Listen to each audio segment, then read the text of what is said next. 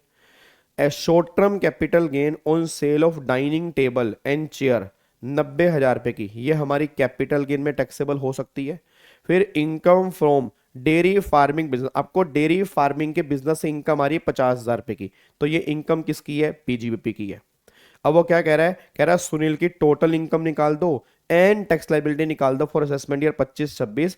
He has opted, उसने क्या opt किया है? कह रहा है डिफॉल्ट स्कीम ऑप्ट की है, मतलब क्वेश्चन डिफॉल्ट स्कीम से करना है। अब बताओ क्वेश्चन 5 नंबर का इसमें है क्या?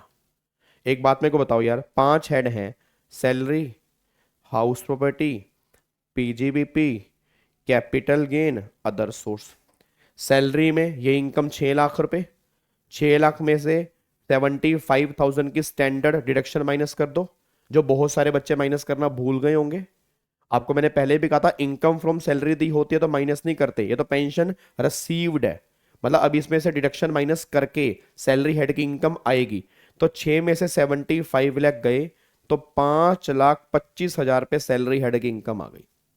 हाउस प्रॉपर्टी की यहाँ पे कोई इनकम मेरे को दिख नहीं रही।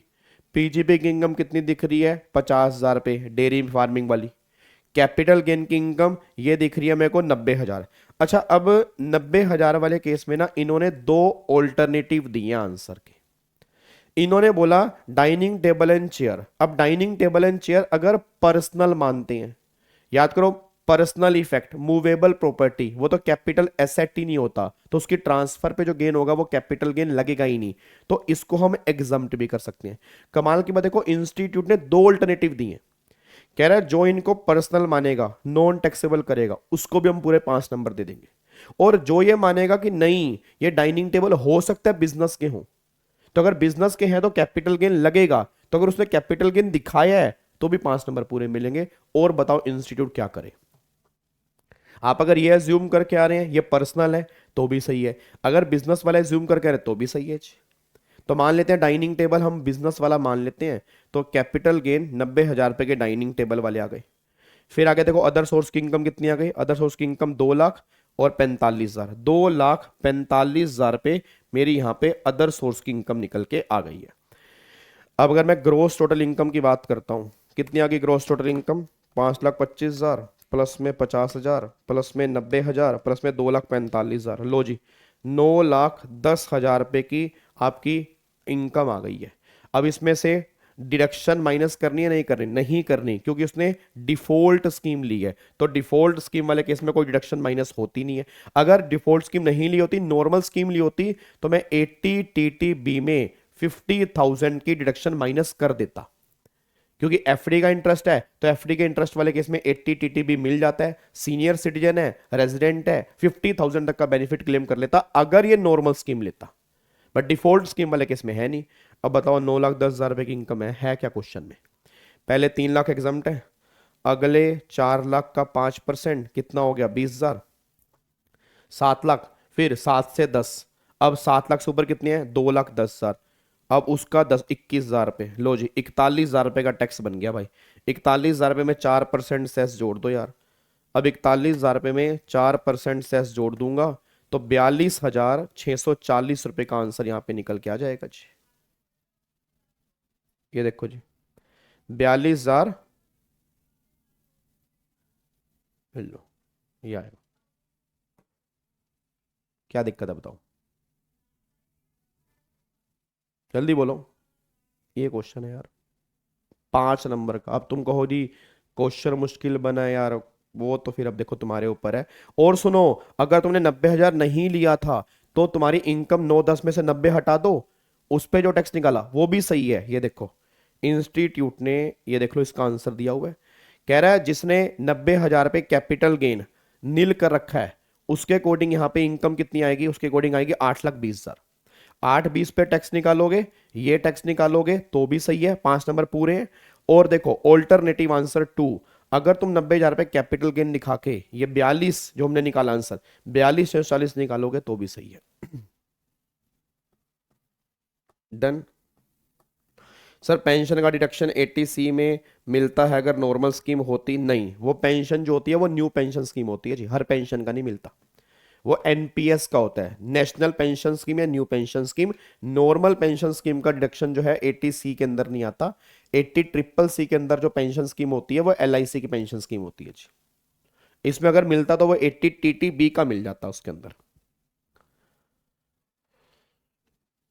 ठीक है जी। हाँ बस वो ये हर बार की कहानी है, काश हमारे अटेम्प्ट के अंदर भी ऐसे आए। हर ये एक अटेम्प्ट की थोड़ा है, मैं तो 12 साल से देख रहा हूँ। फिर तुम्हारे अटेम्प्ट के अंदर भी ऐसे बन जाएंगे, फिर बच्चे को लगेगा मुश्किल है, फिर जब मैं यूट्यूब पे कराऊंगा अगला बच्चा बोलेगा काश हमारा पेपर भी ऐसा ही बन जाए। ये हर बार ही है सर, पेपर तो ऐसे ही बन रहे हैं, पेपर कौन सा बदल रहे हैं? पेपर तो हर बार ऐसे ही बन रहे हैं, पेपर कौन सा बदल रहे हैं सर? हर बार अपना अटेम्प्ट सबसे मुश्किल लगता है हमें कि भाई हमारे अटेम्प्ट जैसा तो पेपर बना ही नहीं। हाँ कुछ क्वेश्चन ऊपर नीचे हो सकते हैं सर, देखो वो तो प्रोफेशनल एग्जाम है, बट इट डजंट मीन कि पेपर ही बाहर से बनेगा। ठीक है ना सर? पेंशन अदर सोर्स में, भाई पेंशन अदर सोर्स में क्यों जाएगी? फैमिली पेंशन अदर सोर्स में जाती है। फैमिली पेंशन थोड़ा, अगर फैमिली पेंशन होती तो अदर सोर्स की इनकम हो जाती। वो तो एम्प्लॉय को पेंशन मिली है, गवर्नमेंट ने पेंशन दी है, तो सैलरी हेड की इनकम है जी। सेविंग अकाउंट का इंटरेस्ट 10,000 भी तो होगा? नहीं, अगर आप 80 TTB क्लेम कर चुके हो तो 80 TTA नहीं मिलता जी। रेजिडेंट हो, सीनियर सिटीजन हो, सिर्फ 80 TTB मिलेगा। 80 TTA उनके लिए जिनके लिए 80 TTB नहीं है, ये बात ध्यान देना चाहिए। चलो अब आगे बढ़ते हैं जी, अब आगे बढ़ते हैं। क्वेश्चन अगला देख लो जी। Short term capital gain 380, loss ध्यान रखना, loss from speculative business 1.5 lakh, ये 1.5 लाख के लॉस हैं। लॉन्ग टर्म कैपिटल गेन 60,000 पे, फिर लॉन्ग टर्म कैपिटल लॉस। अब ये loss long term capital loss का इससे खत्म हो सकते हैं? हो सकते हैं। तो 3 लाख के लॉस 60,000 की इनकम से खत्म हो गए, तो 2,40,000 रुपए के ये लॉस मेरे बच गए। ठीक है, फिर income from business of textile 1 lakh रुपए की इनकम है, सैलरी की इनकम 2 लाख रुपए की आ रही है। ठीक है, आगे देखो लॉस लेट आउट प्रॉपर्टी से लॉस आ रहा है, और share of loss from firm 180 के हैं। आपको इनकम बतानी है अपना, उसने बोला following are the information relating to carry forward of losses. अच्छा, ब्रॉड फॉरवर्ड बिजनेस के लॉस दे रखे हैं 1,20,000 पे, this being the 8th year, ये उसका 8वां साल है। आपको ग्रोस टोटल इनकम निकालनी है। लॉस सेट ऑफ करने के बाद option shifting out of default tax regime, मतलब उसने नॉर्मल स्कीम ली है। अब नॉर्मल स्कीम ली है तो हाउस प्रॉपर्टी के लॉस क्या सैलरी की इनकम से खत्म हो सकते हैं? हो सकते हैं। तो पहली बात तो ये 80,000 रुपए के लॉस 2 लाख से खत्म करोगे तो 1,20,000 रुपए के, तो ये इनकम बचेगी। फिर 1,20,000 रुपए के ये वाले लॉस हैं पिछली बार के, तो क्या ये 1,20,000 रुपए के लॉस इस बार ये जो इनकम दे रखी है 1,00,000 रुपए की टेक्सटाइल से खत्म हो जाएंगे? हो जाएंगे। आपके 20,000 रुपए के लॉस बचेंगे, तो 20,000 रुपए के तो वो लॉस बच गए। कौन कौन से लॉस बच गए? ये वाले जी। अब एक 20 में से ये एक 20 में से आप 1,00,000 माइनस कर दो, 20,000 रुपए के तो ये लॉस बच गए। अब ये तो डेड हो गए क्योंकि 8वां साल था ना, खत्म हो गए। अब ये सेम हेड की इनकम से हो सकते हैं, तो इस हेड की इनकम और तो है नहीं, तो ये 20,000 रुपए के लॉस तो खत्म हो गए। अच्छा अब यहां पे आ जाओ, share of loss from firm, इसका कुछ भी नहीं होगा। याद है पार्टनरशिप फर्म से मिलने वाला प्रॉफिट एग्जम्प्ट होता है क्योंकि पार्टनर उस पर टैक्स पे करते हैं। तो अगर मान लो फर्म को लॉस हुआ तो फर्म सेट ऑफ करेगी ना, उसका हम थोड़ा कुछ करेंगे, तो इसका हमारे हाथ में तो कोई ट्रीटमेंट होगा नहीं। प्रॉफिट भी एग्जम्प्ट होते हैं, लॉस का भी हमारे हाथ में ट्रीटमेंट नहीं होता। लॉस का ट्रीटमेंट कौन करेगी? फर्म करेगी जी। तो ये तो कुछ होना नहीं। अब आगे देखना जी, 1,20,000 की सैलरी की इनकम बची है, ये खत्म हो गया। लॉन्ग टर्म लॉस 240 के लॉस मेरे बैलेंस बचे हैं। अब लॉस फ्रॉम स्पेक्युलेटिव 1.5 लाख के, ये भी मेरे बैलेंस बचे हैं। ठीक है, ये भी मेरे बैलेंस बचे हैं। और शॉर्ट टर्म गेन बचे हैं 380 के, तो 380 के तो ये हैं 380 और 120, 3 और 1 4, 5,00,000 रुपए की मेरे ख्याल से आपकी यहाँ पे इनकम निकल के आ रही है जी। अब अगर मैं चेक करूंगा इस केस में 5,00,000 रुपए की इनकम निकल के आ रही है, जो मेरे अकॉर्डिंग यहाँ पे आनी चाहिए। 380 की तो यही इनकम है और सैलरी की इनकम 120 है, तो 5,00,000 रुपए की इनकम आएगी जी। आओ जी, एक बार चेक करना यहाँ पे आंसर। ये देखो जी, 2,00,000 की इनकम, लॉस हाउस प्रॉपर्टी के 80,000 रुपये खत्म कर दिए, 120 की इनकम बच गई। फिर आगे देखो जी, यहाँ पे देखो पीजीपी की बात करो। अब यहाँ पे टेक्सटाइल बिजनेस 1,00,000, 1,00,000 के लॉस पिछले साल के, तो नील। अब जो 20,000 रुपए के लॉस है वो डेड हो गए, अब कुछ नहीं होगा। फिर share of loss from firm not allowed, obvious सी बात है वो फर्म के हाथ में अलाउड होगा। फिर यहाँ पे 60,000 रुपए के लॉन्ग टर्म लॉस, इससे आपने खत्म कर दिए। अब 240 के जो लॉस बचे वो कैरी फॉरवर्ड हो गए। ठीक है, अब बच्चा कह रहा है क्या ये लॉस आप इससे खत्म नहीं कर सकते? नहीं कर सकते। ठीक है ना, लॉन्ग टर्म जो होते हैं वो सिर्फ लॉन्ग टर्म से होते हैं, शॉर्ट टर्म से नहीं होते। तो शॉर्ट टर्म कैपिटल गेन 380 के, तो 5,00,000 के तो प्रॉफिट आ गए। अब कौन कौन से लॉस कैरी फॉरवर्ड हो गए? एक तो स्पेक्युलेटिव 1.5 लाख के, फिर लॉन्ग टर्म लॉस शेयर्स वाले 240 के, और जो 20,000 रुपए के लॉस बचे हैं वो बिजनेस वाले, वो तो मैंने बोल दिया ना नील, क्योंकि 8वां साल था, 8 साल पूरे हो चुके हैं, अब वो आगे जाएगा ही नहीं जी। 5 नंबर में क्वेश्चन है, 5 नंबर में क्वेश्चन है जी। सीएस एग्जीक्यूटिव का टैक्स कहाँ से करें? जून से एग्जाम है, कहाँ से करें? मेरे से ही करो, और कहाँ से करना है? नया बैच जो है वो जनवरी में स्टार्ट होगा जी, 7 जनवरी को नया बैच स्टार्ट होगा जून वाले बच्चों का। बट ये रिवीजन क्लास उनके लिए किसी काम की नहीं है, उनके लिए रिवीजन जो आएंगी वो मार्च अप्रैल में आती हैं।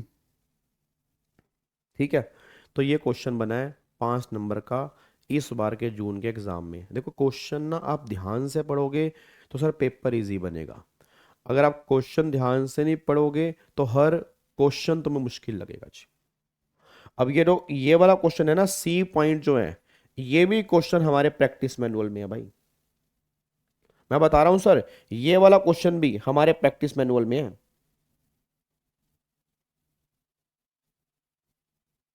ठीक है ना, ये वाला क्वेश्चन भी हमारे प्रैक्टिस मैनुअल में है, और सेम क्वेश्चन है, बट इंस्टीट्यूट से गलती हो गई, सेम कॉपी भी नहीं कर पाई है,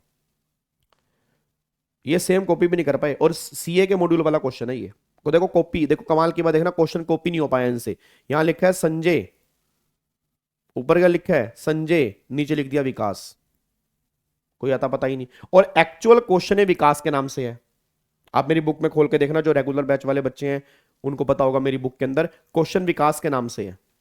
इन्होंने क्वेश्चन उठा लिया, नाम चेंज ऊपर तो कर दिया भाई, नीचे भी तो करना है, और इस चक्कर में इनको 2 ऑल्टरनेटिव देने पड़ गए आंसर में। क्या आप संजय मान के करोगे तो भी सही है, विकास मान के करोगे तो भी सही है। देखो इंस्टीट्यूट से भी गलती हो जाती है यार, क्वेश्चन तो उठा लिया, नाम ऊपर चेंज कर दिया, नीचे चेंज करना भूल गए जी। इनको 2 ऑल्टरनेटिव देने पड़ गए इसके, इस चक्कर में 2 ऑल्टरनेटिव देने पड़ गए जी।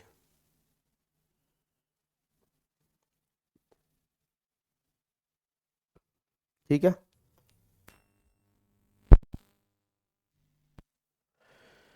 अब एक बार यहाँ पे आओ फटाफट से जी, एक बार क्वेश्चन देखना, हाउस प्रॉपर्टी वाला क्वेश्चन है।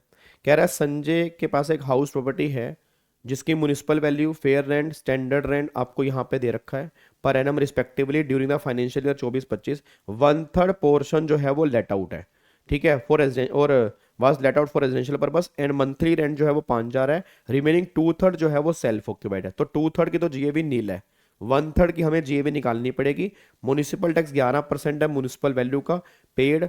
अब construction of house began in 2019, construction शुरू हुई थी 2019 में एंड वॉज कंप्लीटेड 31 मई 2022 को, ठीक है।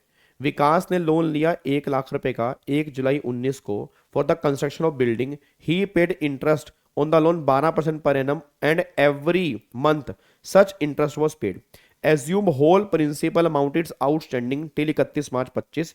आपको इनकम फ्रॉम हाउस प्रॉपर्टी निकालनी है संजय के हाथ की, अगर उसने ऑप्शन लिया शिफ्टिंग आउट, मतलब वो नॉर्मल स्कीम लेके बैठा है। अब इन्होंने पता क्या किया, इन्होंने यहां पे लिखा है विकास, संजय होना चाहिए था। अब इन्होंने बोला कि अब तुमने विकास मान के क्वेश्चन किया कि लोन तो विकास ने लिया है, तो लोन तो विकास ने लिया है तो 24B का बेनिफिट तो मिलेगा नहीं क्योंकि लोन तो विकास का है, तो 24B हम अलाउड नहीं करेंगे। जिसने 24B माइनस नहीं किया उसको भी पूरे 5 नंबर मिले। और जिसने ये मान लिया कि इंस्टीट्यूट से गलती हो गई, यहां पे संजय आना चाहिए था, आपने इंटरेस्ट माइनस किया है संजय मान के, उसको भी 5 नंबर पूरे मिलेंगे जी। अब बताओ आप कुछ भी करके आते, दोनों केस में 5 नंबर आपके थे। आप चाहे 24B माइनस करना भूल जाते या ले लेते जी। कौन सा लिंक दे दो यार, एक तो लिंक ही तुम्हारे खत्म नहीं हो रहे नालायक, मेरे को समझ नहीं आ रहा लिंक कौन सा दे दो। कितनी बार तुम लिंक ले चुके हो गूगल ड्राइव का।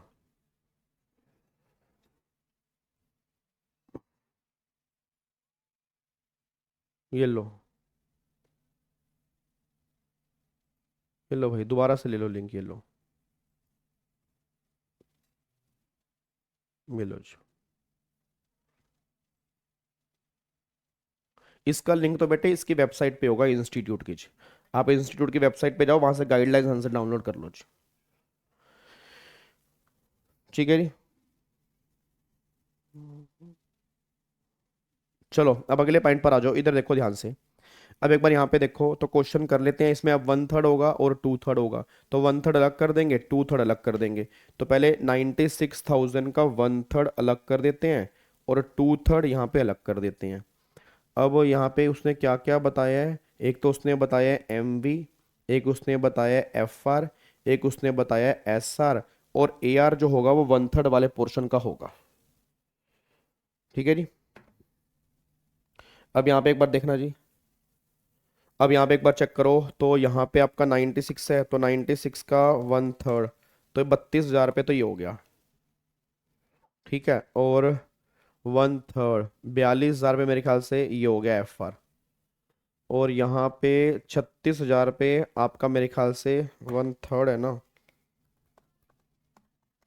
36,000 रुपये ये हो गया। AR कितना है, 5,000 रुपये पर मंथ है, तो 5,000 पर मंथ है, मंथली रेंट है, तो 60,000 रुपये मेरे ख्याल से पूरे 12 महीने का AR आपका निकल के आ गया जी। अगर मैं चेक करूंगा 60,000 रुपये आपका यहाँ पर AR जो है वो यहाँ पे निकल के आ गया, ठीक है। अब 2/3 इसका वो देख लो, अब 2/3 सेल्फ ऑक्यूपाइड वाला केस हो गया, तो 2/3 की जो वैल्यू है इसकी तो जीएवी नील लेनी है। अब इनमें से हायर 42, इनमें से लेस 36, इनमें से हायर, AR ज्यादा है, तो अगर AR ज्यादा है तो AR ही जीएवी होगा, तो AR ही जीएवी होगा। अब 60,000 रुपये तुम्हारा जीएवी है, म्युनिसिपल टैक्स 11% है, म्युनिसिपल वैल्यू कितनी है 32,000, तो 32,000 रुपये का 11%, 32,000 रुपये का 11%, 3,520 रुपये लो म्युनिसिपल टैक्स माइनस कर दिया। फिर ये आ गया NAV 60,000 माइनस 3,520, ये आ गया 56,480, 56,480। इसमें से 30% की स्टैंडर्ड डिडक्शन माइनस कर दी, ठीक है, ये आ गया 39,536, ये आ गया जी। अब इसमें इंटरेस्ट निकाल लो, इंटरेस्ट कितना आएगा जी। अब यहाँ पे लोन लिया आपने, ये 19, 20, 21, 22, 23, 24 और ये 25, तो ये 19, 20, 21, 22, 23, 24, 25। आपने लोन लिया यहाँ पे जुलाई 19 में, तो जुलाई अप्रैल में जून 9 महीने का आएगा, तो 1 लाख का 12% पूरे साल का, तो यहाँ पे आएगा 9,000 रुपये। फिर 20-21 में पूरे 12,000, पूरे पूरे साल का 12,000 आ गया। 21-22 में 12,000, और 31 मई 22 को कंस्ट्रक्शन कंप्लीट हो गई। तो इससे पहले का ये तो हो गया प्री वाला, ये प्री वाला हो गया जी। तो 12,000 प्लस में 12,000 प्लस में 9,000, 33,000 डिवाइड बाय 5, तो 6600 रुपये की इंस्टॉलमेंट आ गई। अब ये 12,000 रुपये, ठीक है, ये 12,000 रुपये, ये 12,000 रुपये, तो पहली इंस्टॉलमेंट 6600 की यहाँ, दूसरी यहाँ, तीसरी यहाँ, हमें 24-25 का निकालना है। तो 12,000 प्लस में 6600, तो 18,600 रुपये का इंटरेस्ट बनेगा। आप एक बार कैलकुलेट करना, 18,600 रुपये का इंटरेस्ट बनेगा। अब इसका 1/3 पोर्शन, तो डिवाइड बाय 3, 6200 रुपये, तो 6200 रुपये का इंटरेस्ट माइनस कर दो जी। तो 6200 का हो गया 39,536 में से 6200 रुपये चले गए, तो ये आ गया 33,336, ये आ गया जी, ये इनकम आ गई। अब ये आई है लेट आउट की। अब बात करते हैं सेल्फ ऑक्यूपाइड, तो 18,600 मल्टीप्लाई 2 डिवाइड बाय 3, तो 12,400 रुपये का लॉस आएगा सेल्फ ऑक्यूपाइड में, क्योंकि जीएवी नील है, म्युनिसिपल टैक्स नील है, एनएवी नील, स्टैंडर्ड डिडक्शन मिलेगी नहीं, सिर्फ 24B इंटरेस्ट वाला माइनस होगा। अब इंटरेस्ट टोटल कितना है 18,600, उसका 2/3 सेल्फ ऑक्यूपाइड है, तो 12,400। अब इसका लॉस आ गया जी, ये आएगा 20,936 रुपए की इनकम आएगी जी। अगर आप ऐसे करोगे तो भी पूरे 5 नंबर है, और अगर आप ये इंटरेस्ट वाला पोर्शन नहीं भी करके आए तो भी पूरे 5 नंबर है। आपको मैं दिखाता हूं, देखो यहां पे सेकंड का सी देखना, देखो ये सेकंड का सी, ये 12,400, देखो 12,400 का लॉस आ गया, ठीक है, और यहां पे आपका इतने का वाया था, अब नेट आ गया 20,936 का। देखो इन्होंने लोन का ट्रीटमेंट यहाँ पे कर रखा है, लोन का ट्रीटमेंट वही 12,000 प्लस 6600, 18,600 ये कर रखा है। अब देखो फिर ऑल्टरनेटिव आंसर, अब यहाँ पे इन्होंने लोन वोन इंटरेस्ट हटा दिया, कह रहे अगर आपने सिर्फ ये आंसर भी निकाल दिया 39,536 इंटरेस्ट छोड़ के, वो हटाओ मत, तो भी सही है, कह रहे क्योंकि इंटरेस्ट जो लोन जो लिया वो किसने लिया है, मेंशन है विकास ने लिया है, और क्वेश्चन संजय के नाम से है, तो वो अलाउड नहीं होगा। भाई तुमसे गलती हो गई है, तो दोनों तरीके सही है, बताओ कोई भी तरीका कर लो यार।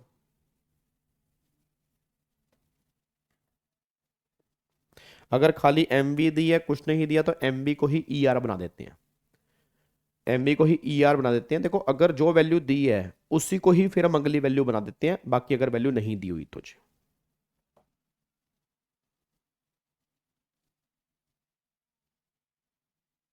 हाँ अगर आपका 39,536 है तो बिल्कुल सही है जी, नंबर पूरे आप चेक करना गाइडलाइंस, ओ अगर आपने कॉपी निकलवाई होगी पूरे 5 नंबर आपको मिले होंगे जी, अगर आपने ऐसे प्रेजेंटेशन के साथ किए जी, तो भी सही किया उसने जी। प्रॉब्लम क्या है, करके आना जरूरी है ना, प्रॉब्लम यह है कि करके जो बच्चा आया ही नहीं उसको नंबर क्या मिलेंगे, तभी तो मैं कह रहा हूं कि भाई करके आओ, पेपर पूरा करके आओ, तरीके से करके आओ, क्वेश्चन ध्यान से पढ़ो, बस ये सबसे मेन प्रॉब्लम आ रही है क्योंकि बच्चा क्वेश्चन ध्यान से ही नहीं पढ़ पा रहा। चलो अब एक बार क्वेश्चन नंबर 3 पे आओ जी, एक बार क्वेश्चन नंबर 3 के अंदर भी आ जाओ, चेक करना क्वेश्चन नंबर 3 क्या कह रहा है। अब एक बार क्वेश्चन नंबर 3 देखो, क्वेश्चन नंबर 3 जो आपका है वो सैलरी हेड का है, तो एक बार चेक करते हैं सैलरी हेड में क्या कहना चाह रहा है। एक बार क्वेश्चन नंबर 3 भी देख लेते हैं जी। देखो क्वेश्चन नंबर 3 कह रहा है particular given below are the Ramaswamy income age 57 year की है, posted in JNK Swamy private limited in Hyderabad for the previous year 24-25। अब उसका बेसिक पे 30,000 पर मंथ है टिल जनवरी, और फिर 35,000 पे फरवरी से। बताओ क्या क्या क्या क्या मुश्किल है, 30,000 सैलरी मेरे ख्याल 10 महीने की, और 35,000 सैलरी फरवरी और मार्च की, 2 महीने की सैलरी 35,000 है, पूरे साल की सैलरी निकाल दो। DA 30% ऑफ बेसिक सैलरी, उसका 50% जो है वो उठोए है, उसका 50% जो है वो उठोए है। फिर एम्प्लॉई कंट्रीब्यूशन टू RPF 72,000, और एम्प्लॉयर ने भी सेम कंट्रीब्यूशन किया, तो चेक कर लो एम्प्लॉय का कंट्रीब्यूशन अगर 12% तक है तो ठीक है, अगर 12% से ऊपर है तो एक्सेस वैल्यू एम्प्लॉय के हाथ में टैक्सेबल हो जाएगी जी। आगे लीव इन कैशमेंट, अब देखो लीव इन कैशमेंट ड्यूरिंग जॉब, अब लीव इन कैशमेंट ड्यूरिंग जॉब मिल रही है, याद है रिटायरमेंट बेनिफिट अगर ड्यूरिंग जॉब मिलता है तो फुली टैक्सेबल होता है, ये 15,000 पे जोड़ दोगे। फिर उसने बोला he also receive salary for the month of April 25 in advance without dearness allowance on 31 March 25। अब खुद बताना चाहिए अप्रैल 25 में, अप्रैल 25 की सैलरी आपको मार्च 25 में मिल गई बिना, अब एक बात बताना अप्रैल 25 की सैलरी कितनी मिली आपको, अप्रैल 25 में आपकी सैलरी 35,000 थी ना भाई, फरवरी से सैलरी 35 हो गई थी, तो उसकी सैलरी जो है अप्रैल की मुझे मार्च के अंदर मिल गई, तो अगर एडवांस मिल गई है तो रिसीव बेस पे वो सैलरी भी टैक्सेबल हो जाएगी। फिर उसने रिसीव किए arrears of salary for the month of March 24, जो पिछली बार जो ऑलरेडी ड्यू बेस पे टैक्सेबल हो चुके हैं, तो वो दोबारा टैक्सेबल नहीं होंगे, क्योंकि सैलरी टैक्सेबल होती है ड्यू और receive which ever is earlier, तो अगर वो ड्यू बेस पे टैक्सेबल हो चुकी है अब वो रिसीव बेस पे नहीं होगी, काम खत्म, ओवर रिसीव बेस पे होगी नहीं, सिर्फ ये जो एडवांस सैलरी है ये इस बार जो होगी वो टैक्सेबल हो जाएगी। आगे देखो एम्प्लॉयर ने 74,000 रुपए खर्च किए refresher course for upgrading mister Ramaswamy skill, याद है एजुकेशन फॉर एम्प्लॉय। अब जो एजुकेशन फैसिलिटी होती है एम्प्लॉय के बच्चों के लिए तो वो टैक्सेबल होती है, याद करो वो डायग्राम मैंने रेगुलर बैच के अंदर बनवाया था कि अगर फैसिलिटी एम्प्लॉय के लिए होती है तो वो एग्जम्प्ट होती है। अब ये खर्चा किसके लिए है, एम्प्लॉय के लिए, तो नॉन टैक्सेबल है, टैक्सेबल होगा ही नहीं है। आगे देखो मोटर कार, देखो owned and driven by Ramaswamy, मतलब गाड़ी किसकी है, एम्प्लॉय की। इंजन कैपेसिटी 1.6 लीटर तक की है, यूज ऑफिस में भी हो रही है पर्सनल भी हो रही है, और टोटल खर्चा जो है वो 40,000 रुपए है, और एक्सपेंडिचर कौन बोर्न कर रहे हैं, एम्प्लॉयर। अब याद करो वो डायग्राम याद करो वो डायग्राम, गाड़ी एम्प्लॉय की, खर्चा एम्प्लॉयर का, गाड़ी एम्प्लॉय की, खर्चा एम्प्लॉयर का, तो जो एम्प्लॉयर ने खर्चा किया होगा वो एम्प्लॉय के हाथ में टैक्सेबल है। और अगर गाड़ी दोनों जगह पर यूज है तो उस खर्चे में से छोटी गाड़ी का 1,800, बड़ी गाड़ी का 2,400 और ड्राइवर का 900 माइनस कर देंगे। अब उसने खर्चा किया 40,600 एम्प्लॉयर ने, छोटी गाड़ी है 1,800 मल्टीप्लाई 12, ये माइनस कर देना, बाकी टैक्सेबल है। अब उसने बोला सैलरी की इनकम निकाल दो अगर ऑप्टेड आउट, मतलब ऑप्टेड आउट डिफॉल्ट का मतलब नॉर्मल स्कीम ली है, नॉर्मल स्कीम के बेस पे निकालना है। क्या है क्वेश्चन में, आ जाओ सैलरी की इनकम निकाल लो भाई, देख लो करना। 30,000 मल्टीप्लाई 10, यहाँ पे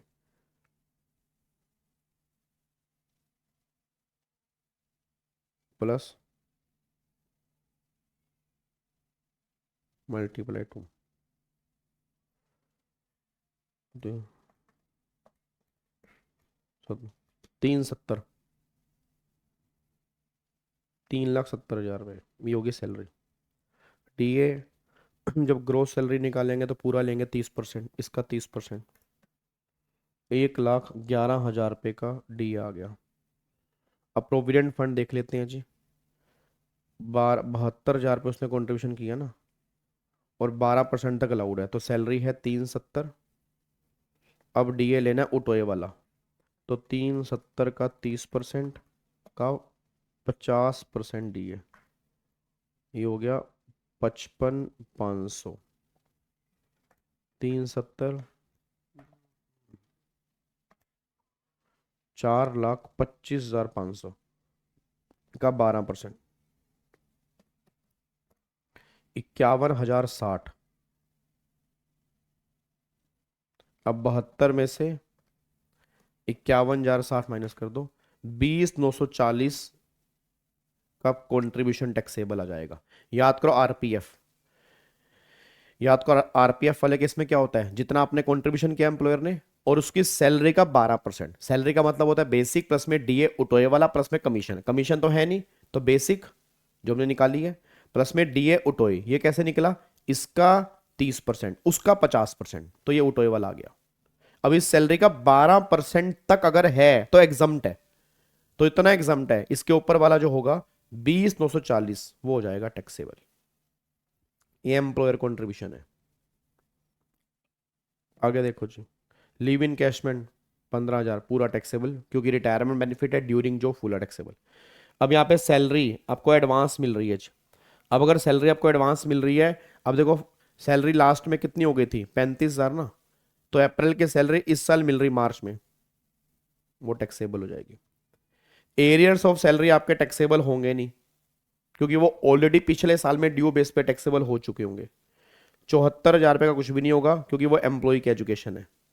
फिर इस वाले केस में क्या होगा, खर्चा क्या 46,600, गाड़ी छोटी है तो छोटी गाड़ी का 1,800 पर मंथ माइनस होगा, तो 1,800 मल्टीप्लाई 12 माइनस में 46,600, 25,000 रुपये। कितना आएगा, 25,000 रुपये हमारा ये निकल के आ जाएगा जी। अब चेक करना टोटल कितना आ रहा है, 370 प्लस में 1,11,000 प्लस में 20,940 प्लस में 15,000 प्लस में 35,000 प्लस में 25,000, तो 5,76,940 रुपये आ रहे हैं जी। 5,76,940। अब इसे 50,000 की स्टैंडर्ड डिडक्शन माइनस कर दो, तो 5,26,940 रुपये ये निकल के आएगा। क्वेश्चन बताओ जी, क्या दिक्कत आ रही है भाई।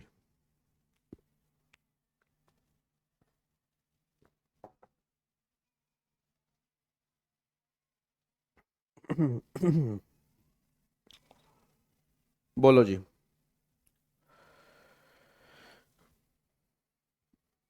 क्या दिक्कत है इसके अंदर।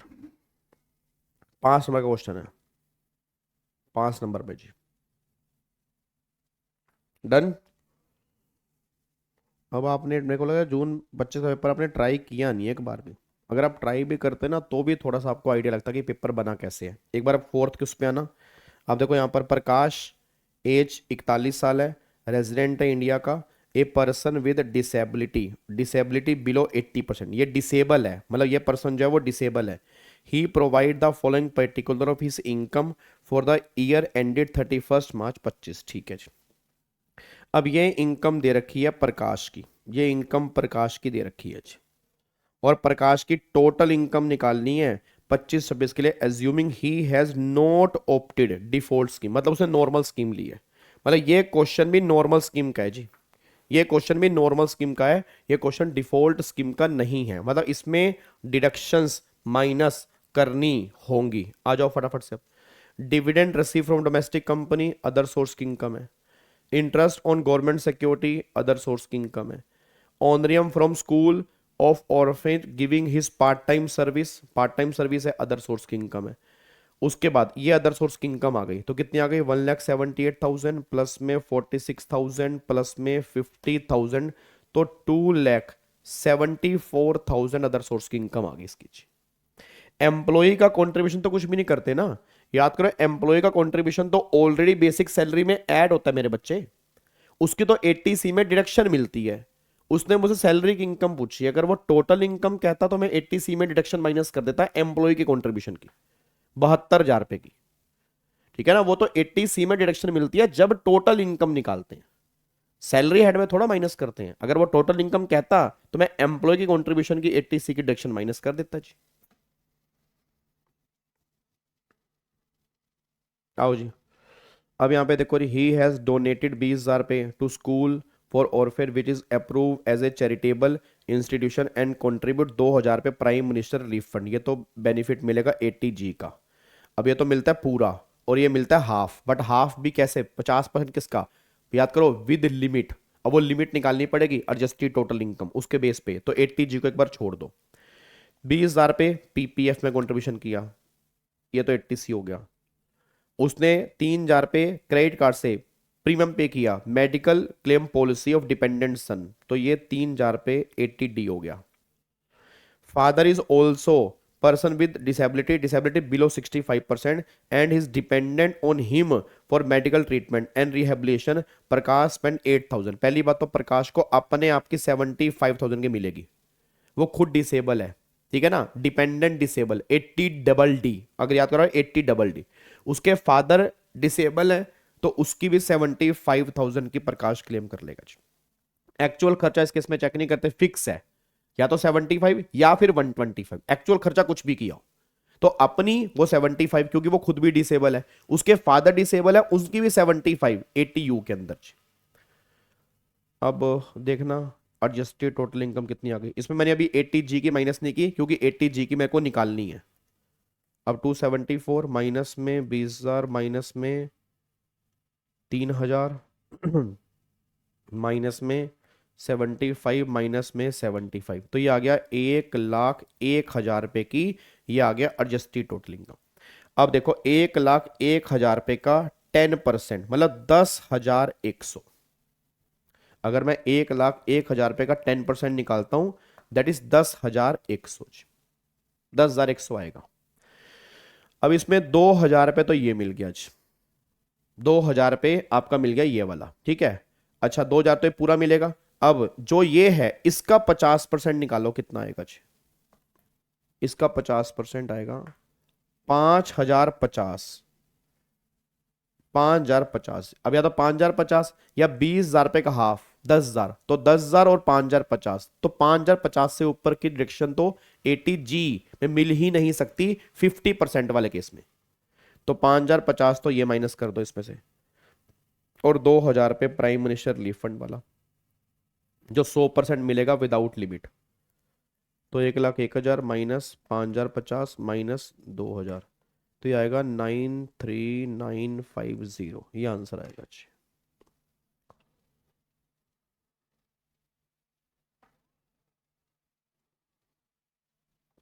डिडक्शन के सेक्शन थोड़े बहुत याद होने चाहिए यार। आपको तो मैं बार बार कह रहा हूँ डिडक्शन थोड़ा सा डेली बेस पे पढ़ लो, क्योंकि डिडक्शन में से क्वेश्चन बनता ही बनता है। ऐसा पॉसिबल ही नहीं है कि ना बने उसके अंदर से, वो पॉसिबल ही नहीं है जी।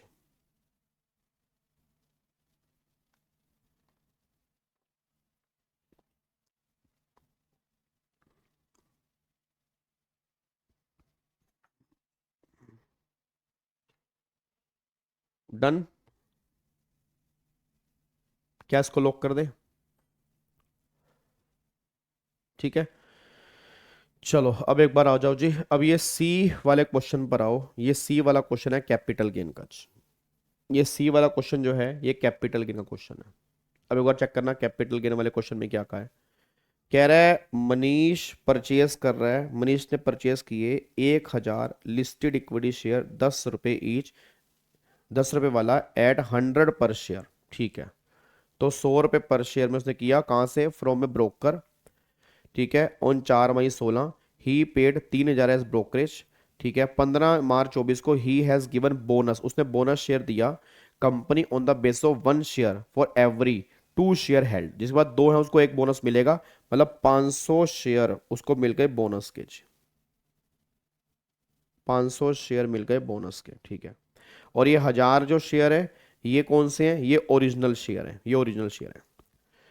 फिर उसने आगे बोला ऑन द सेम डेट, इस दिन क्या हुआ? किस दिन? 15 मार्च 2024 को he was also given a right to acquire 1,000 right share at 90 रुपए पर शेयर। भाई जो शेयर मान लो 100 रुपए का है, उसने बोला 90 रुपए का ले लो। He acquire 50% of right share offered, मतलब उसने 50% ले लिए, तो 500 मल्टीप्लाई 90 45,000। एक तो ये उसकी कॉस्ट बन गई 500 शेयर की। और उसने फिर क्या किया आगे? रिनाउंस कर दिया balance 50% of the right entitlement for a sum 67,500। अब 67,500 सामने वाले से लिए, मेरे हाथ में इसकी कॉस्ट नील थी, तो 67,500 ये तो पूरा प्रॉफिट हो गया उसको। याद है राइट वाले केस में क्या करते हैं? जितना मैंने एक्सेप्ट किया, जो मैंने कंपनी को दिया वो मेरी कॉस्ट है। रिनाउंसमेंट वाले केस में अगर मैंने आगे रिनाउंस कर दिया तो मेरे हाथ में कॉस्ट बनेगी नील, जो मुझे मिलेगा वो सारा प्रॉफिट है। सामने वाले के हाथ में कॉस्ट क्या बनेगी? जो वो कंपनी को देगा प्लस जो वो मेरे को देगा, वो सामने वाले की कॉस्ट पड़ेगी। अब आगे the right share were allotted to him 30 April 24, all the share were held by him, जितने भी शेयर उसके पास थे राइट बोनस जो भी थे उसने 24 सितंबर 24 को 280 रुपए के हिसाब से बेच दिए रिकॉग्नाइज स्टॉक एक्सचेंज से। फिर उसने बोला कंप्यूट द टैक्सेबल इनकम निकाल दो कैपिटल गेन की। अगर 31 जनवरी 18 को यहां पे एफएमबी जो थी वो 150 रुपए पर शेयर थी, और इग्नोर 115 बीएससी, आपको 115 बीएससी इग्नोर करना है। अब इसमें था क्या? इसमें पता क्या होना था? एक तो 1,000 शेयर तो हैं ओरिजिनल शेयर जो 100 रुपए के खरीदे हैं 280 के बेचे हैं, 500 शेयर हैं बोनस शेयर, 500 शेयर हैं राइट शेयर, और जो रिनाउंसमेंट वाला है वो अलग है। 4 तरह के कैपिटल गेन आएंगे, 4। 1000 पे अलग, 500 बोनस पे अलग, 500 राइट पे अलग, और जो मैंने राइट का ऑफर आगे रिनाउंस किया 67,500 का, उस पे अलग आएगा जी। अब एक बार यहां पे आना जी, थर्ड का सी, ये देखो जी, चेक करो थर्ड का सी।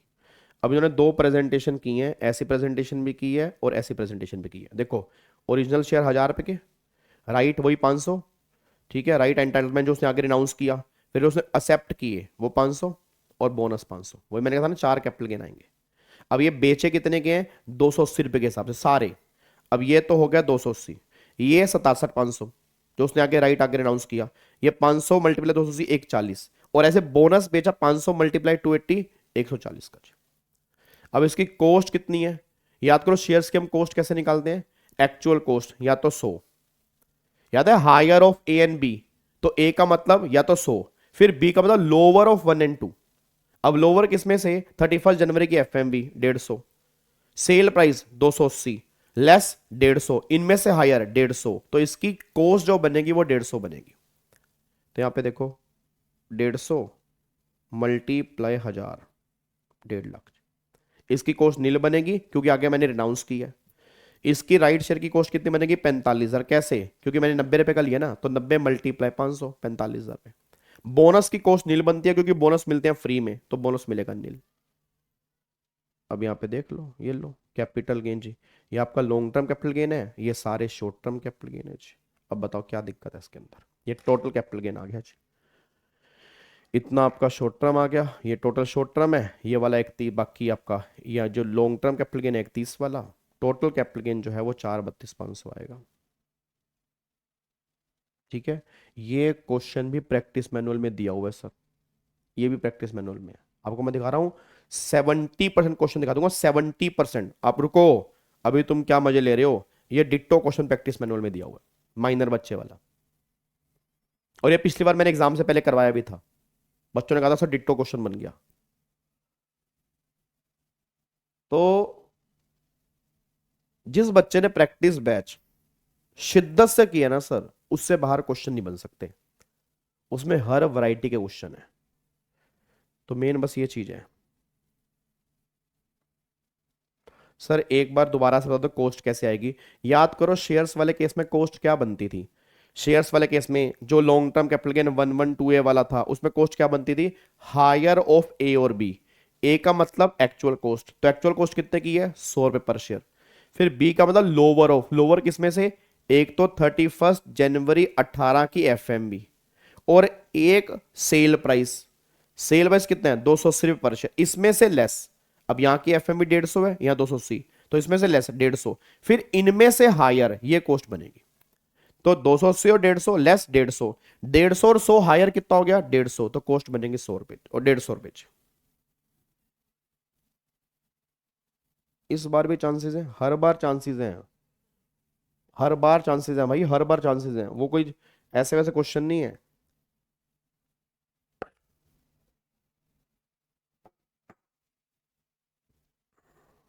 और कल वाली मैराथन में ये पॉइंट मैंने करवाया भी था कि कॉस्ट कैसे निकलती है शेयर्स वाले केस में। चलो अगले पॉइंट पर आओ जी। अब ये हमारा लास्ट क्वेश्चन है, क्वेश्चन नंबर 4। एक बार चेक करना क्वेश्चन नंबर 4 क्या था। तो ये तो बिल्कुल ही, ये इससे गिरा हुआ क्वेश्चन कोई नहीं हो सकता भाई। ये तो 5 नंबर फ्री के हैं तुम्हारे, ये 5 नंबर तो मैं फ्री के बोलता हूं कि ये 5 नंबर तो इंस्टीट्यूट ने तो मैं फ्री में दिए थे। इससे आसान क्वेश्चन नहीं हो सकता। एक बार क्वेश्चन पढ़ना क्या है, कह रहा है गंगोत्री ने फाइल की return of income for assessment year 24-25 15 दिसंबर 24 को, ठीक है। 2 March 25 the accountant of Gangotri file realise that has forgotten to claim genuine business expenditure amount 15 lakh. He wants revised return 2 March 25 to claim such expenditure as the assessment is not yet completed. State with reason whether the action of accountant of Gangotri File Limited is valid. Answer is no. याद करो यार एक बात बताओ, late return file करने की जो limit होती है वो 31 दिसंबर होती है, जो रिटर्न को रिवाइज करने की टाइम लिमिट होती है वो भी 31 दिसंबर होती है। अब वो कह रहा है 2 मार्च को मैं रिटर्न को रिवाइज करूंगा, पॉसिबल ही नहीं है। लास्ट डेट जो है वो 31 December of the assessment year है, जो करना है वहीं तक करना है। उसके बाद अपडेटेड रिटर्न जाती है 2 साल तक। रिवाइज रिटर्न लास्ट डेट 31 दिसंबर है, उसके बाद तुम रिवाइज कर ही नहीं सकते। तो जो ये अकाउंटेंट कह रहा है कि मैं 2 मार्च को रिवाइज रिटर्न फाइल करूंगा, नहीं कर सकता भाई। असेसमेंट ईयर खत्म होने के 3 महीने पहले तक ही तुम रिटर्न रिवाइज कर सकते हो बस। और 31 दिसंबर जा चुकी है, तो मार्च में रिटर्न रिवाइज करने का कोई ऑप्शन ही नहीं है। तो बस खत्म जी, इसमें नहीं कर सकते रिटर्न रिवाइज, खत्म, नहीं कर सकते। अगले पर आना।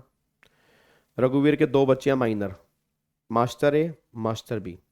मास्टर ए चाइल्ड आर्टिस्ट है, master B suffering from disease है। तो मास्टर, पहले मास्टर बी की बात करते हैं। अब जो master B suffering from disease है, याद है जो बच्चा डिसेबल है उसकी इनकम कभी क्लब नहीं होती, कहीं से भी कमा रहा हो, कहीं से भी आई हो, डिसेबल बच्चे की इनकम कभी भी क्लब नहीं होती। डिसेबल बच्चे की इनकम पर वो खुद टैक्स पे करेगा, जो उसके लीगल गार्जियन होंगे अलग से रिटर्न फाइल करेंगे, टैक्स पे करेंगे। तो ये बात समझ लो, इसकी इनकम तो क्लब होनी नहीं है।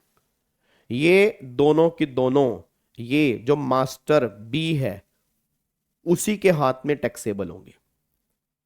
तो पहला गेम तो खत्म, 2.5 नंबर पक्के। क्योंकि जो बच्चा डिसेबल है, याद करो मैंने कहा था जो बच्चा स्किल से इनकम कमा रहा है वो क्लब नहीं होगी, जो डिसेबल है वो क्लब नहीं होगी। तो मास्टर भी डिसेबल है, उसकी इनकम क्लब नहीं होनी। अब मास्टर है चाइल्ड आर्टिस्ट है, तो जो उसकी स्किल वाली इनकम है वो क्लब नहीं होगी। तो देखो जी, स्टेज शो से इनकम कमा रहा है 1 लाख रुपए, ये क्लब नहीं होगी जी, ये ए के हाथ में टैक्सेबल है। बाकी जो इंटरेस्ट है ये क्लब हो जाएगा उसके पेरेंट्स में। अब जिसमें क्लब होगा 6,000, उस पेरेंट्स को 1,500 रुपए की एग्जम्पशन मिलेगी, याद है 1,500 पर चाइल्ड। तो यहाँ 4,500 रुपए का इंटरेस्ट, ये क्लब होगा बस। बाकी ना तो ये क्लब होगा, ना ये क्लब होगा, ना ये क्लब होगा। तो उसने यही बोला कि आप बता दो कितनी माइनर के हाथ में टैक्सेबल होगी।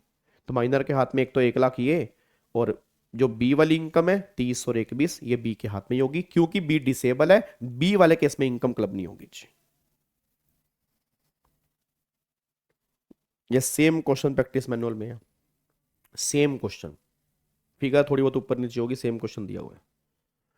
तीसरा क्वेश्चन देख लो, कह रहा है अगर रिटर्न नहीं फाइल की क्या कॉन्सिक्वेंस होंगे। ये भी मैंने पिछली बार एग्जाम से पहले क्वेश्चन करवाया था, ये भी क्वेश्चन सेम करवाया था एग्जाम से पहले ही, कि अगर रिटर्न टाइम पर फाइल नहीं करोगे तो क्या होंगे बताओ। बिजनेस, और इवन कल भी कराया मैंने यार, कल भी तो कराया मैंने, कैपिटल गेन और बिजनेस के लॉस कैरी फॉरवर्ड नहीं होंगे। 234A का इंटरेस्ट 1% पर मंथ और पार्ट ऑफ मंथ लगेगा। फिर 234F में फीस लगेगी। अगर इनकम 5 लाख तक है तो 1,000 तक की फीस, अगर इनकम 5 लाख से ऊपर है तो 5,000 तक की फीस एप्लीकेबल होगी। ये लो कॉन्सिक्वेंस लिखने हैं 5 नंबर में, रिटर्न ना फाइल करने के कॉन्सिक्वेंस क्या क्या होंगे।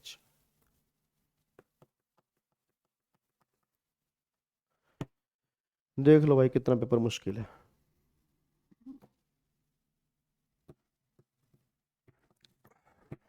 अगर 1,500 की लिमिट देनी है तो हमें यह मानना पड़ेगा कि उसने नॉर्मल स्कीम ली है, क्योंकि डिफॉल्ट स्कीम वाले के 1,500 की लिमिट मिलती नहीं है। क्या क्वेश्चन बताओ, कौन सा क्वेश्चन बताओ।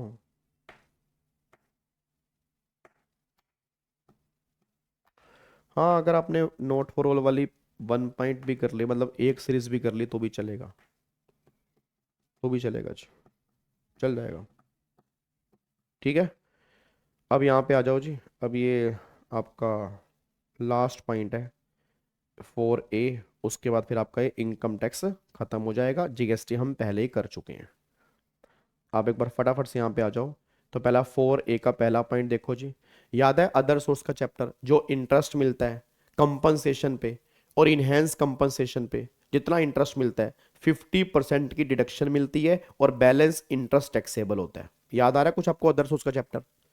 आपको मैंने कहा था कंपनसेशन जो होता है वो कैपिटल गेन में जाता है, उसका इंटरेस्ट अदर सोर्स में 50% की डिडक्शन मिलने के बाद। क्वेश्चन देख लो 5 नंबर का। आपको यहाँ पे उसने बोला 6 लाख रुपए इंटरेस्ट मिला। अब 6 लाख कैसे कैसे, कह रहा ऐसे ऐसे। अब मुझे मैटर ही नहीं करता वो किस साल का है, मैटर ही नहीं करता कितना खर्चा किया, मैटर नहीं करता। चुप करके 6 लाख उठाओ, 50% माइनस करो, 3 लाख रुपए का इंटरेस्ट टैक्सेबल, 5 नंबर जेब में डाल लो। वाह, ऐसा थोड़ा होता है गाबा सर, यूं इंस्टीट्यूट फ्री के नंबर दे रहा है क्या? अच्छा ये लो, ये देखो जी 50% इंटरेस्ट टैक्सेबल होगा जी। ठीक है, ये लो 3 लाख रुपए, 6 लाख में से 3 लाख गए। अब जो उसने दे रखा है ना ये इंटरेस्ट इतने इतने सालों का है, ये मैटर ही नहीं करता ना, जिस ईयर में रिसीव हुआ उस साल में टैक्सेबल है, हो किसी भी साल का वो। 50% डिडक्शन माइनस करके 3 लाख रुपए आंसर दिखा के ये लोग अगले के आंसर पे आगे वो। तो पहले सिंपल सी बात लिखी, इंटरेस्ट रिसीव वाले ईयर में टैक्सेबल होगा, 50% की डिडक्शन माइनस करेंगे, बैलेंस इंटरेस्ट आपके हाथ में टैक्सेबल है। आगे देखो जी, ये क्वेश्चन है टीडीएस और टीसीएस का। याद है कल वाली क्लास आपको मैंने कहा था मोटर व्हीकल वाले केस में टीसीएस कलेक्ट होता है 1% अगर गाड़ी 10 लाख से ऊपर की होती है। कल वाले मैराथन याद कर लो। अब देख लो यहां पे दो गाड़ी ली है, 4 लाख की 12 लाख की। तो 4 लाख वाली जो गाड़ी है इस पे तो टीसीएस कलेक्ट नहीं होगा, 12 लाख 10 लाख से ऊपर है 1% टीसीएस कलेक्ट हो जाएगा। तो उसने यही पूछा कि टीसीएस बता दो बस। आपने रिटर्न सही टाइम पर फाइल की है तो टीसीएस कितना कलेक्ट होगा आपको ये बताना है जी। दो गाड़ी 4 लाख पे तो होगा नहीं, 12 लाख पे 1% टीसीएस कलेक्ट हो जाएगा। याद करो कल वाली क्लास याद कर लो। रेंट वाला 194I याद है, 2,40,000 रुपए तक का रेंट है तो टीडीएस नहीं कटेगा, 240 से ऊपर का रेंट है तो टीडीएस कटेगा 194I। कल वाली मैराथन में डिस्कस किया था। ये देख लो एमएनओ ने रेंट पे किया 75,000 पे प्लस 18% जीएसटी पर मंथ, तो जीएसटी में तो टीडीएस कटता नहीं है, जीएसटी हटा दो। अब 75,000 पे पर मंथ बताओ, 75,000 पे मल्टीप्लाई 12, देख लो यहां पर। अब 75,000 मल्टीप्लाई 12 कितना हुआ, 9 लाख। अब 240 से ऊपर है तो टीडीएस कटेगा 10% के रेट से जी, 10% टीडीएस कटेगा। ये 2 नंबर का, ये 3 नंबर का, 5 नंबर का क्वेश्चन है। क्योंकि वैल्यू 2,40,000 से ऊपर का रेंट है तो टीडीएस हमें काटना पड़ेगा जी।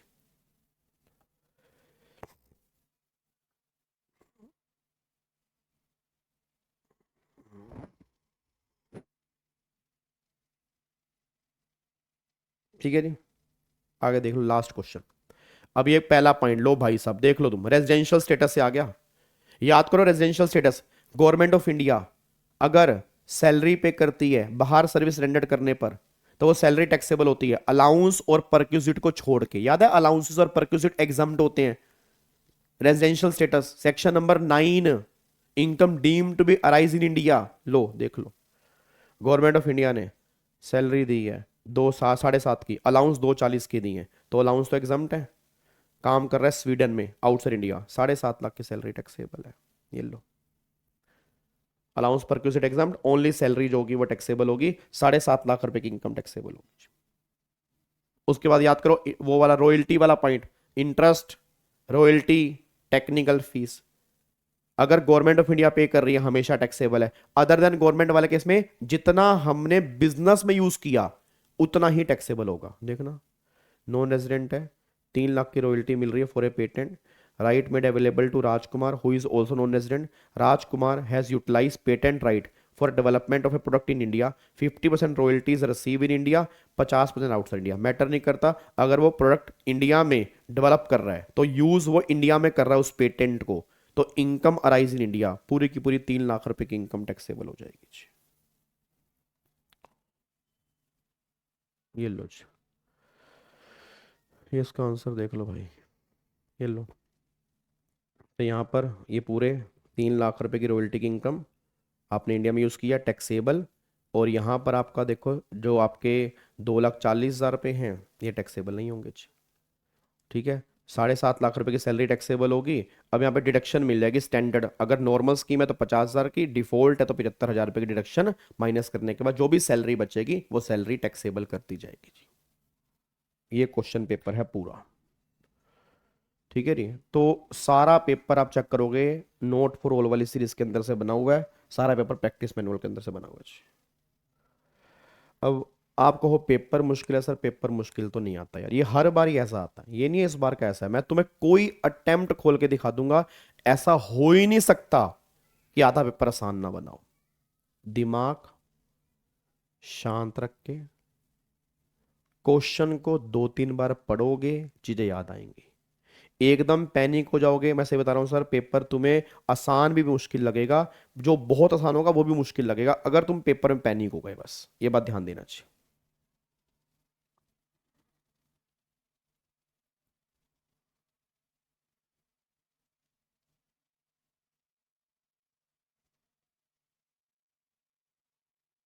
ठीक है, हाँ बिल्कुल जी बिल्कुल। 9 घंटे वाली जो मैंने मैराथन डाली है वो मैंने वही तो डाली है, नोट फॉर ऑल वाली सीरीज को कंबाइन करके डाली है जी। ठीक है, अब ये मैंने आपको सीएस का पेपर करा दिया ना, कल हम सीए वाला पेपर डिस्कस करेंगे। कल हम सीए के एग्जाम में जो आया था उसको डिस्कस करा दूंगा, क्योंकि वही पेपर आपके सीएस के एग्जाम में डायरेक्टली बन जाते हैं, और कई बार सीएस वाले जो है वो सीए के अंदर बन जाते हैं जी। तो ये आपस में लेन देन चलता रहता है जी। ठीक है, और बाकी एक वीडियो बना के मैंने डाली है, उसके अंदर मैंने आपसे पूछा है किस किस टॉपिक पे प्रैक्टिकल क्वेश्चन चाहिए, उसके अंदर से मैं कुछ टॉपिक सिलेक्ट करूंगा। ठीक है, वो टॉपिक सिलेक्ट करके फिर उसके मैं आपको एक वीडियो डाल दूंगा, उस पर हम क्वेश्चन कर लेंगे। तब तक के लिए जिसने कल वाली मैराथन नहीं देखी 8 घंटे वाली वो जरूर देख लेना, जिसने कमेंट नहीं किया वो कमेंट जरूर करना, क्योंकि आपके कमेंट ही मेरा बहुत बड़ा मोटिवेशन है। जिसने लाइक नहीं किया वो लाइक जरूर करना। हाँ, डिडक्शन के सेक्शन मेंशन करने जरूरी हैं, वो सेक्शन मेंशन करने जरूरी हैं। ठीक है, चलो ओके री, bye bye, tata, thank you so much, जय हिंद, God bless you, love you all, bye bye, take care, thank you so much.